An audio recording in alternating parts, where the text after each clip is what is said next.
Ladies and gentlemen, boys and girls, in April of 2021, I woke up on Easter Sunday to the top half of a tree broken off and crushing my beloved sauna trailer. That was a big kick in the balls.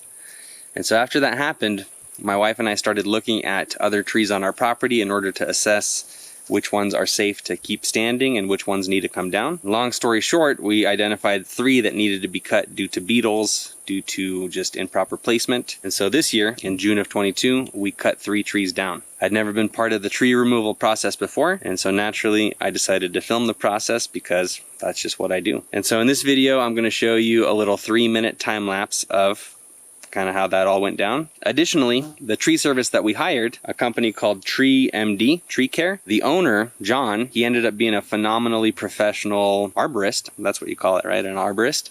And I was very impressed by the way he worked. He worked very efficiently. He worked very carefully. Any tool that he touched became an extension of his body, whether that be the chainsaw or the bucket truck or the chipper. And I was so blown away with his mastery, with how carefully he cut everything and how precisely he planned the logs bouncing and where they were bouncing, that a secondary motivation for making this video is to help him out a little bit and plug him on YouTube, because let's face it, not everybody's on YouTube and they're kind of missing out. So if you live in Southern Oregon, Medford, Ashland, Central Point, and beyond, I'll link to his information down in the video description. And for everybody else watching, enjoy the time lapse.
Truly, from the bottom of my heart, thank you. Hey, thank you. Thanks for the work. You did it all. You did it so well. And Antonio, I don't know if you want to be famous marginally, but sorry about your might Thank be. you for the work. Today we cut down 3 trees, and from that we got 2 piles of wood chips and a 3rd pile of debris. We also got a nice pile of logs. Check it out.